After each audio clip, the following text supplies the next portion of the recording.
Good morning, everyone. Yeah, how are you today?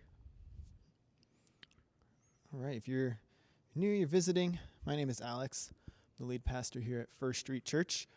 And as many of you know, we have been going through a series here that's a journey through the book of Daniel. And we've been doing this because the book of Daniel is so interesting because we have a character in the Bible who is living in captivity and serving a king and working for the government of a nation that is explicitly evil. And Daniel, despite being in this position, doesn't live a life of violence or retribution or vengeance, but rather he serves his king faithfully, and he serves this nation in his job for the government with integrity. I mean, it's so interesting because it really is a picture of what it looks like to be a person of God, part of his family, and living for God, faithfully following God, while at the same time faithfully being a good citizen, right? Even when it seems like the society he's a part of and the culture he's a part of is bad and is evil, right? And this helps us today, I think, and this is why I think we've had so much interest in this topic, is because we might often feel this way as Christians today, where we're in a society and we're in a culture that just doesn't seem to align with how we would want to live as Christians, ideally, right? But this is the time and the place in which we live, and so we've got to figure out what it looks like to live here in our world in the 21st century, here in America, as good Christians, while also faithfully being good citizens and good friends and good coworkers where we're at. And it's a difficult journey. It's hard. And so the hope is that as we read through Daniel, it just equips us better to navigate each day a little bit better. And so today, we're going to continue. We're going to go into Daniel chapter 3.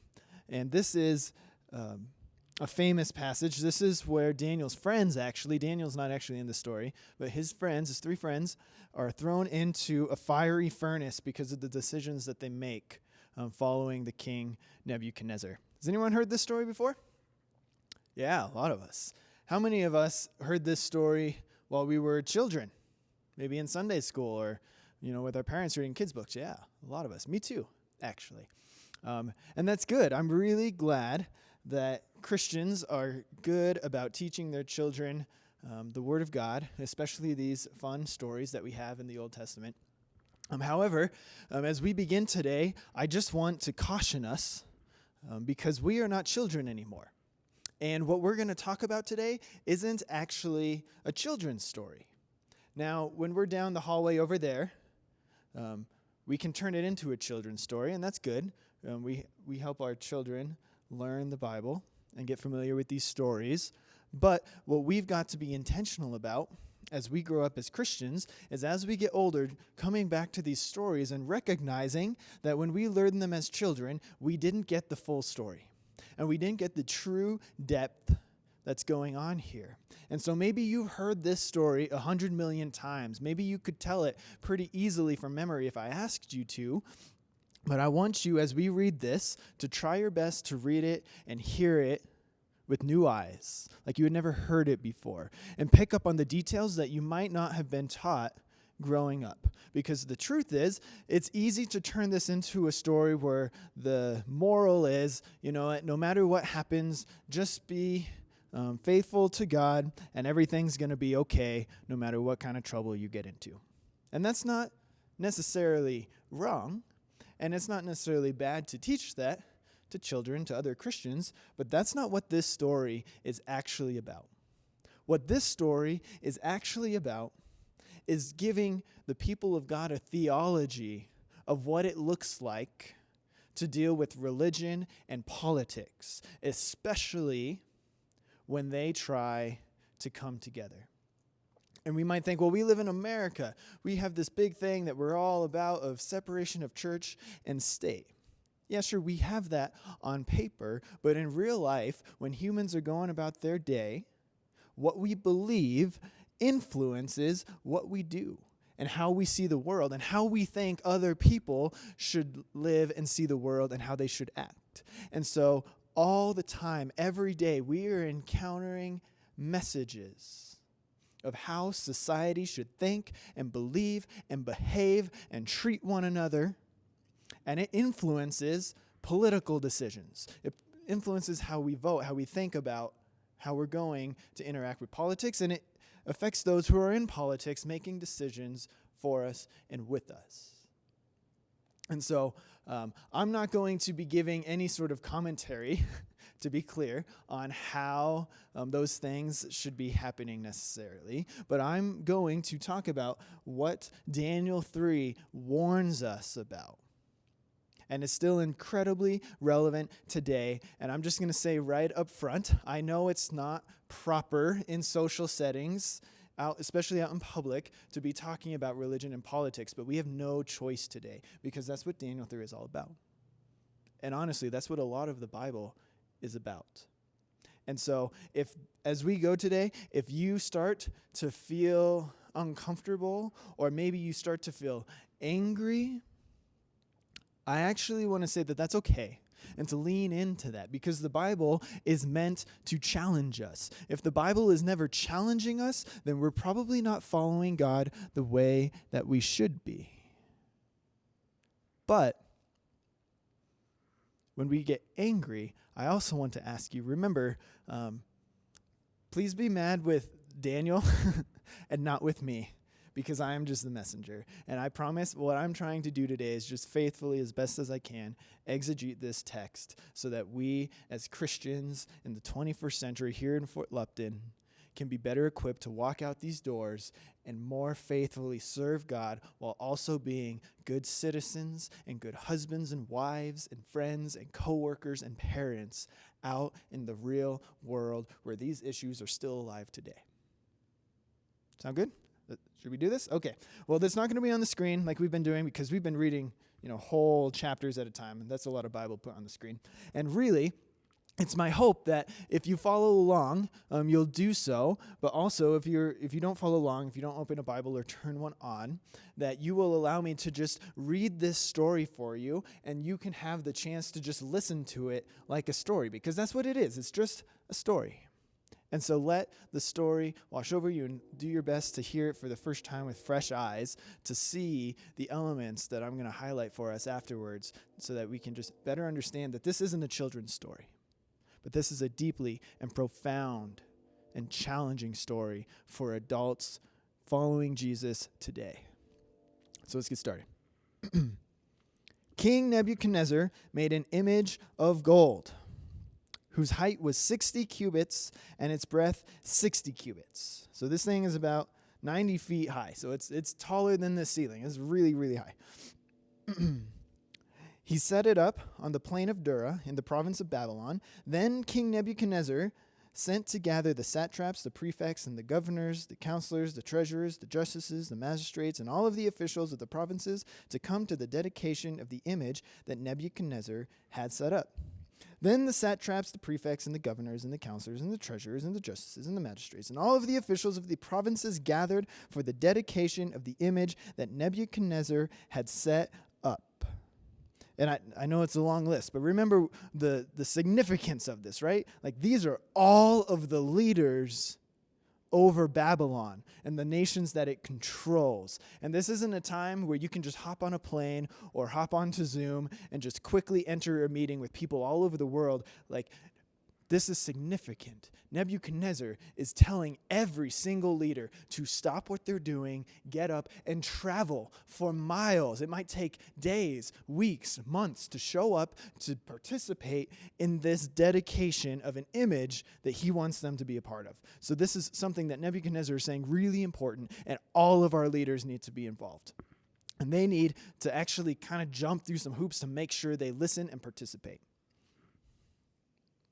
And they stood before the image that Nebuchadnezzar had set up. And the herald proclaimed aloud, "You are commanded, O peoples, nations, and languages, that when you hear the sound of the horn, pipe, lyre, trigon, harp, bagpipe, and every kind of music, you are to fall down and worship the golden image that King Nebuchadnezzar had set up. And whoever does not fall down and worship shall immediately be cast into a burning fiery furnace. Therefore, as soon as all the peoples heard the sound of the horn, pipe, lyre, trigon, harp, bagpipe, and every kind of music, all the peoples, nations, and languages fell down and worshipped the golden image that King Nebuchadnezzar had set up. What's up with this another long list of horns and pipes and musical instruments?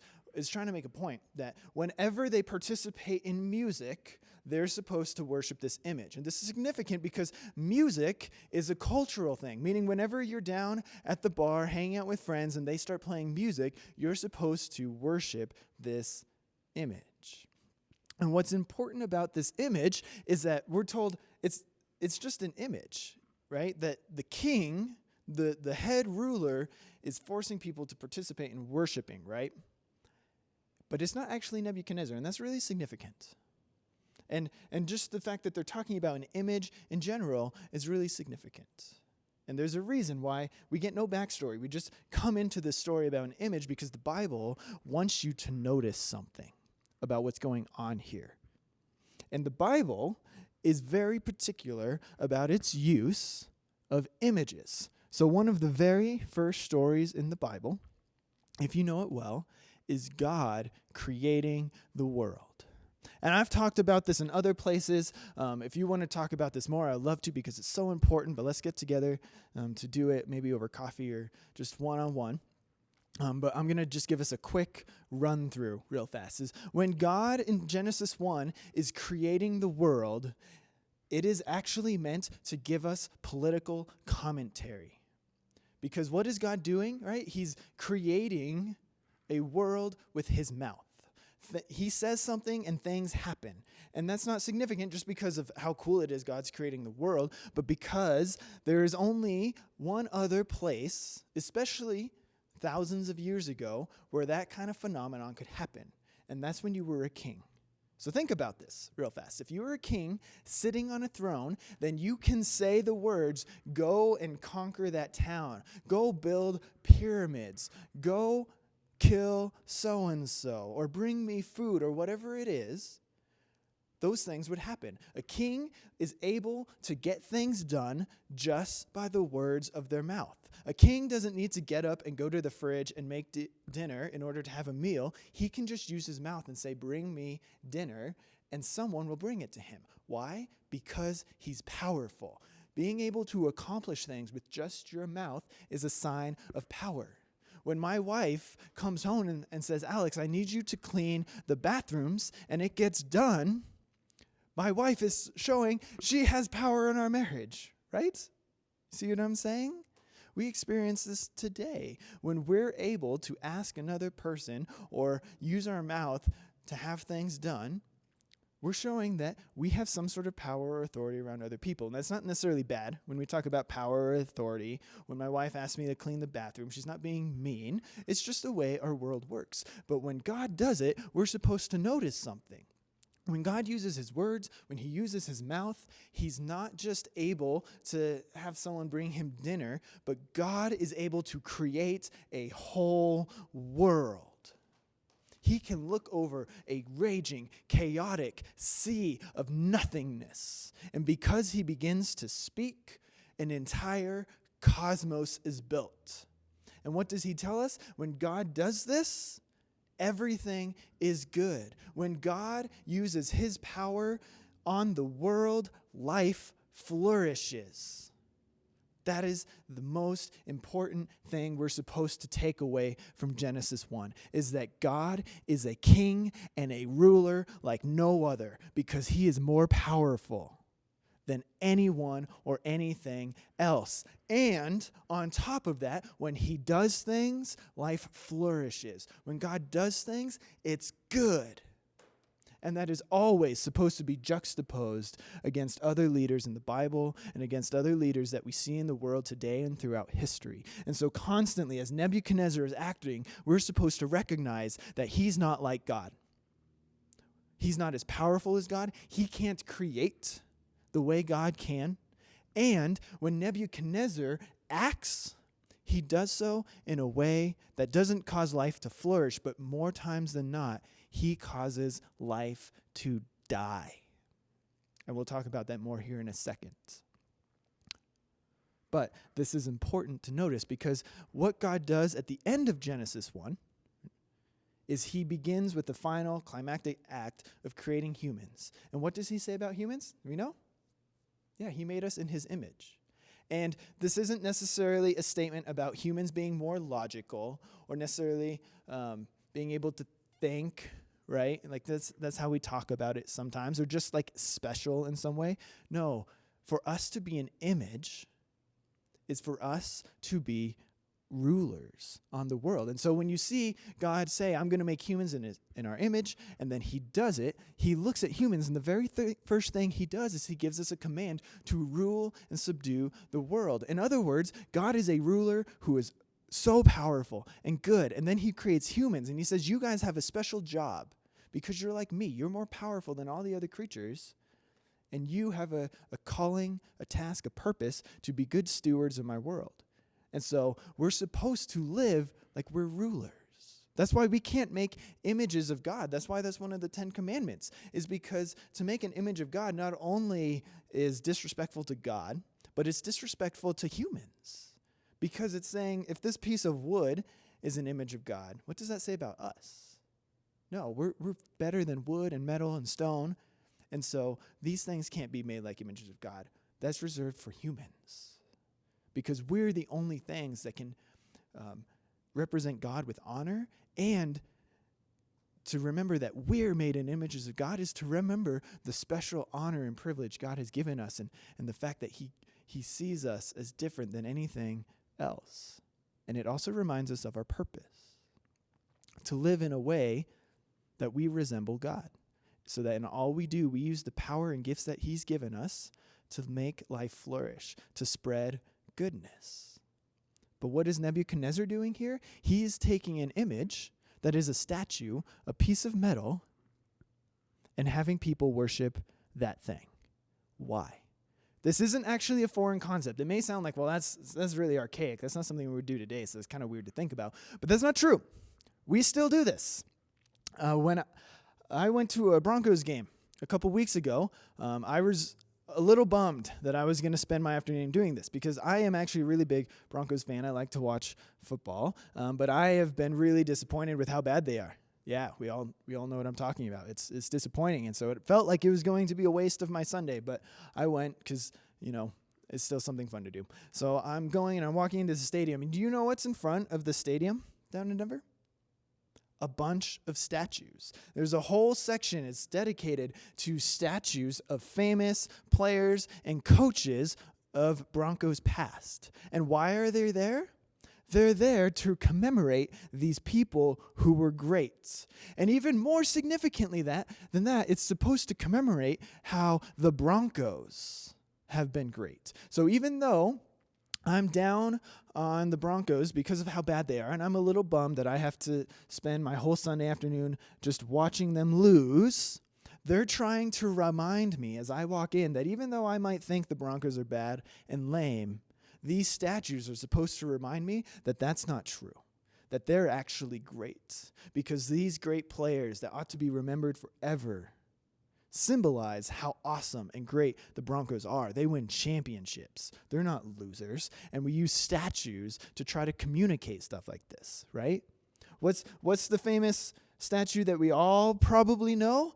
When we think of America back in the day and immigrants coming in to the country, we think of the Statue of Liberty. See, I didn't even have to finish my sentence. You know what I'm talking about. And what's the point of the Statue of Liberty? It's supposed to tell you something about America before you even show up. That this is a place that values liberty and a place that values justice, right?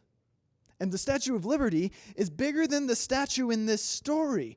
And I'm not saying it's good or it's bad that we've built the statue. I'm just trying to point out we still do this today. We use statues to communicate something, either something about a person, someone's status or importance or power, or something about a nation, about their values, about their power, about their status. And that's what Nebuchadnezzar is trying to do here. He is telling the whole world, because notice, all the leaders show up, but the command isn't just the leaders need to worship this idol, this image, but everyone. And not just Babylonians, not just the people who are ruled over these people, every person, every nation, the whole world needs to worship this image. And the purpose of this image is to display Babylon itself. This image is supposed to communicate, and the story is supposed to communicate that the whole world should acknowledge that this nation and their culture and the way they run their society is more important than the rest. Why? Because this is an image. And to be an image is to be connected to God himself. That's the significance of humans being made in the image of God. It's supposed to connect us to God. It says something about our value. We're not just a dog or a horse. We are something much more important because we are made in the image of God. And what Nebuchadnezzar is trying to communicate to the world is that their nation is made in the image of God and no other nation is. That's why every other nation and person needs to bow down and worship this image. They need to bow down and worship Babylon over their own nation and their own culture because this one is more like God than the rest. Let's keep going. Therefore, at the time, certain Chaldeans came forward and maliciously accused the Jews. They declared to King Nebuchadnezzar, "O king, live forever. You, O king, have made a decree that every man who hears the sound of the hornpipe, lyre, trigon, harp, bagpipe, and every kind of music shall fall down and worship the golden image. And whoever does not fall down and worship shall be cast into a burning, fiery furnace. There are certain Jews whom you have appointed over the affairs of the province of Babylon, Shadrach, Meshach, and Abednego. These men, O king, pay no attention to you. They do not serve your gods or worship the golden image that you have set up." Then Nebuchadnezzar, in furious rage, commanded that Shadrach, Meshach, and Abednego be brought. So they brought these men before the king. Nebuchadnezzar answered and said to them, "Is it true, O Shadrach, Meshach, and Abednego, that you do not serve my gods or worship the golden image that I have set up? Now if you are ready, when you hear the sound of the horn, pipe, lyre, trigon, harp, bagpipe, and every kind of music, to fall down and worship the image that I have made, well and good. But if you do not worship, you shall immediately be cast into a burning, fiery furnace. And who is the God who will deliver you out of my hands?" In other words, you do this or you die. Because who in this world is more powerful than me, the king of Babylon? Shadrach, Meshach, and Abednego answered and said to the king, "O Nebuchadnezzar, we have no need to answer you in this matter. If this be so, our God, whom we serve, is able to deliver us from the burning fiery furnace, and he will deliver us out of your hand, O king. But if not, be it known to you, O king, that we will not serve your gods or worship the golden image that you have set up." Then Nebuchadnezzar was filled with fury, and the expression of his face changed against Shadrach, Meshach, and Abednego. He ordered the furnace heated 7 times more than it usually heated. And he ordered some of the mighty men of his army to bind Shadrach, Meshach, and Abednego and to cast them into the burning fiery furnace. Then these men were bound in their cloaks, their tunics, their hats, and their other garments, and they were thrown into the burning fiery furnace. Because the king's order was urgent, and the furnace overheated, the flame of the fire killed those men who took up Shadrach, Meshach, and Abednego. And these 3 men, Shadrach, Meshach, and Abednego, fell bound into the burning fiery furnace. Then King Nebuchadnezzar was astonished and rose up in haste. He declared to his counselors, "Did we not cast 3 men bound into the fire?" They answered and said to the king, "True, O king." He answered and said, "But I see 4 men unbound, walking in the midst of the fire, and they are not hurt. And the appearance of the 4th is like a son of the gods." Then Nebuchadnezzar came near to the door of the burning fiery furnace. He declared, "Shadrach, Meshach, and Abednego, servants of the Most High God, come out and come here." Then Shadrach, Meshach, and Abednego came out from the fire, and the satraps, the prefects, the governors, and the king's counselors gathered together and saw that the fire had not had any power over the bodies of those men.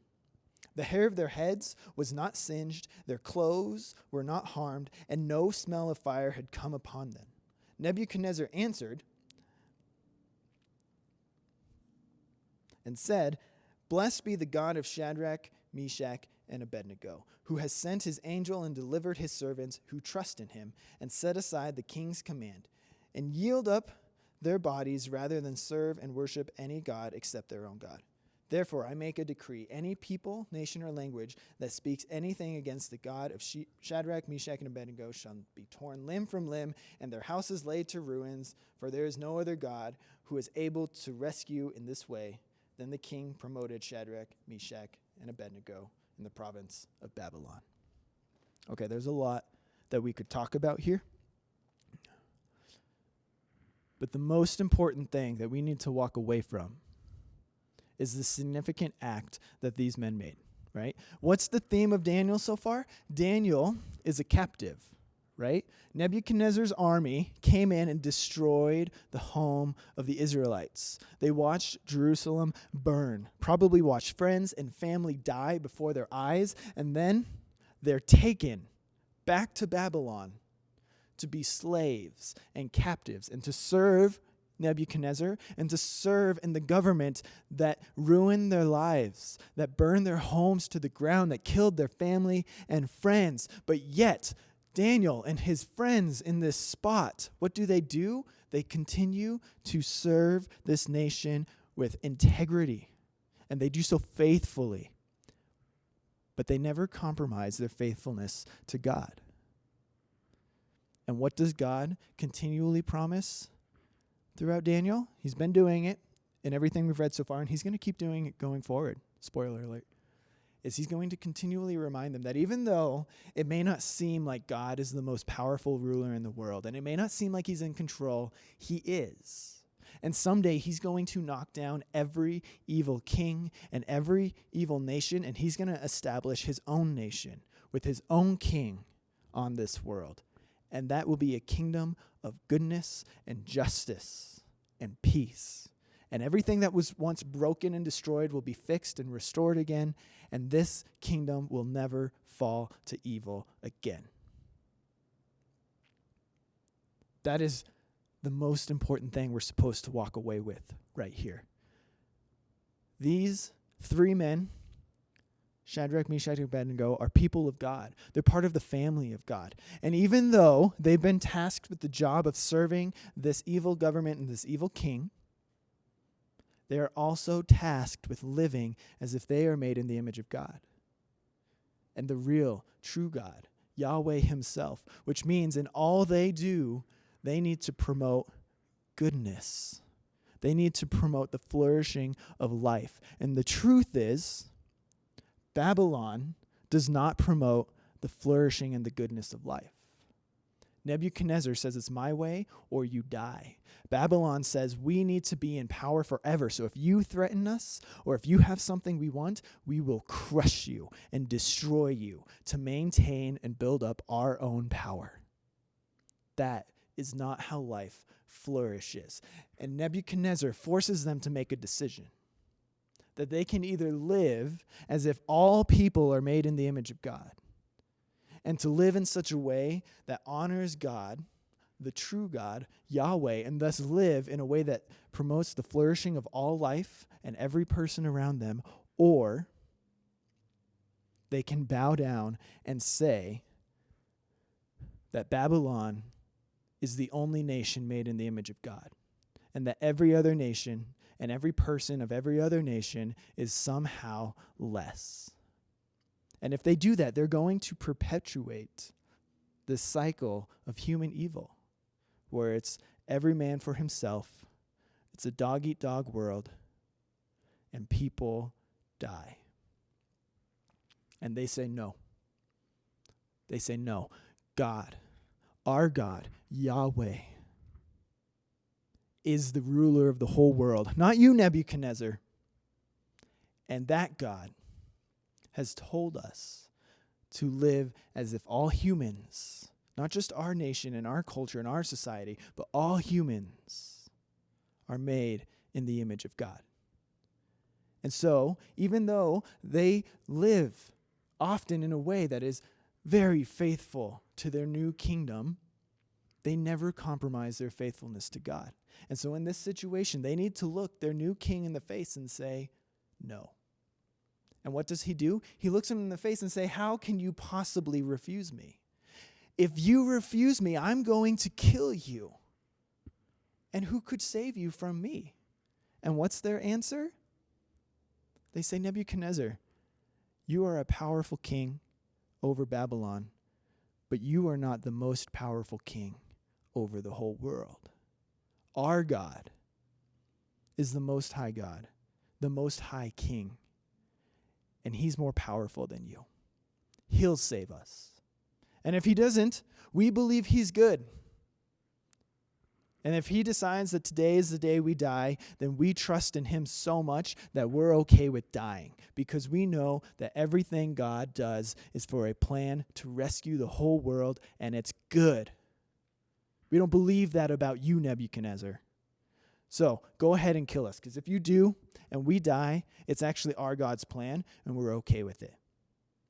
But if he decides he doesn't want us to die, we also believe that you have no power over life and death. You can't actually kill us.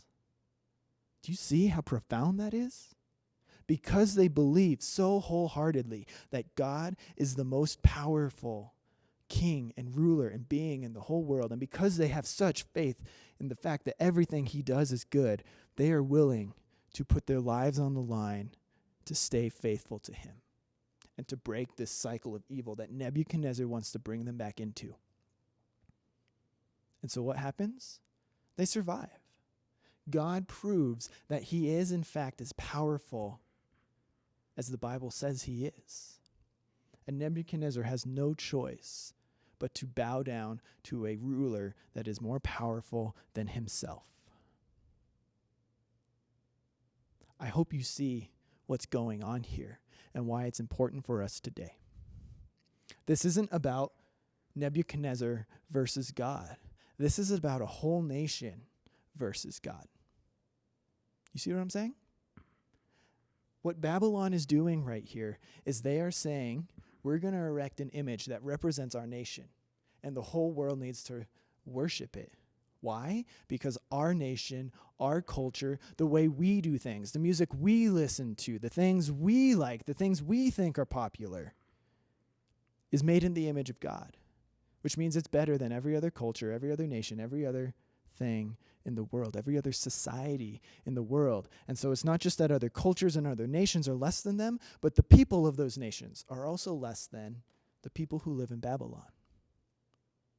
How often do we live in a world that is constantly telling us the way we do things is better than how those people do things? How often do we live in a world that says our nation, our culture, our way of life is better? Because it's the way God wants it to be, where everyone else is just a little bit less. And so we can treat them like second-class humans. This issue is dividing our church. We need to stand against this. We need to see that no nation, no culture, no lifestyle makes us better than someone else, some other nation, some other culture, some other way other people like to live life. But every day we listen to leaders and broadcasters and preachers telling us that we need to come to their side and we need to rally with them and their people, because if we don't, they won't be able to save us from those other people who are evil and who are going to destroy our world. And then the other people on the other side have their own leaders and their own broadcasters and their own preachers saying, no, those people are the evil ones. Their life, their culture is evil. And so you need to come and help join us so that we can defeat them. That is the problem of Daniel 3. It's when we rally around culture and nationality and preferences, around talking heads, around things that are not God, but we believe that they are. and that the things that we like are more godly than people who like other things. And now don't get me wrong, I'm not talking about Christians can't think that Christians are right and other religions are wrong. That's not what I'm saying. That's a very 21st century American way of thinking, but that's not what I'm promoting. I'm talking about things that are much more superficial. What I'm saying is that we can't ever find a reason to believe that another person, another culture, another nation is less than us. But if we decide to worship our nation, our culture, our way of life as if it's more godly than others, then we actually begin to replace God with something else. And when we do that, we're able to give ourselves permission to destroy other people and to call other people evil. But that does not promote the flourishing of life. And so it may cause us to suffer. The culture around us might say, we don't agree with you Christians because you're living like those people who we think are evil. You're living like they're good and like they deserve the same kind of respect and treatment we deserve. And cultures, this is just part of human nature. All throughout history, humans don't like to live this way. We like to band together for our tribe, for our families, for our friends, for our people, and make sure no other tribe can hurt us, even if that means we've got to destroy some other tribes to stay safe. And Daniel 3 is telling us the people of God can't live that way. In fact, we need to see when that's happening, and we need to stop it, and we need to reject it, and we need to always live as if people, all people, are made in the image of God because they are. And when other humans come around and try to divide us and try to make us believe that some humans are good and some humans are evil, that some cultures are good and other cultures are evil, we need to stop the cycle. This is a hard message because it affects us every day. Every day we need to battle messages like this. But we need to trust that if we allow other people who are different than us flourish, that's not a threat to us. It won't destroy us, but rather it will allow God to continue to build us up, and it would allow us to do God's work of building up people who are constantly told that they're evil. And that's what we need to take away from Daniel 3. Will you pray with me?